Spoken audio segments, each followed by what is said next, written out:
Peu de gens le savent, mais les bibliothèques médiathèques sont des lieux de culture qui peuvent toujours accueillir gratuitement du public. À Metz, les explications d'Anne-Sophie Pierson et Olivier Bouillon.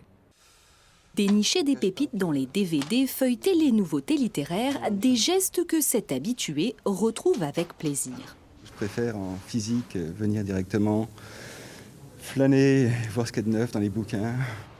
Désormais considérées comme essentielles, les bibliothèques médiathèques de Metz peuvent donc rester ouvertes. Un soulagement pour les 400 000 abonnés. Car pour beaucoup, le service de click and collect, pourtant pris d'assaut durant le précédent confinement, reste insuffisant.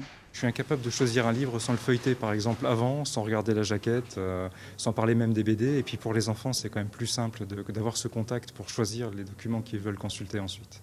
Une sortie avec les enfants, oui, puis c'est bien que l'accès à la culture reste ouvert en ces périodes.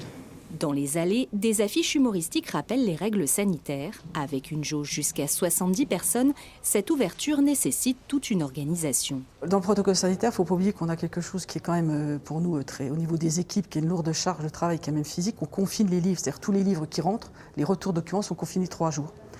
D'accord, donc ça veut dire qu'on les manipule beaucoup de fois. Les agents des 6 sites messins attendent surtout la reprise de toutes les activités comme les lectures et les ateliers, une impatience partagée par tous les lieux culturels fermés.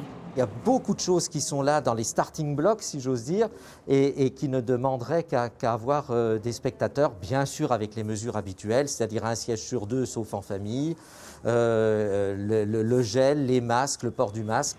À Metz, élus et acteurs culturels n'attendent que le feu vert du gouvernement.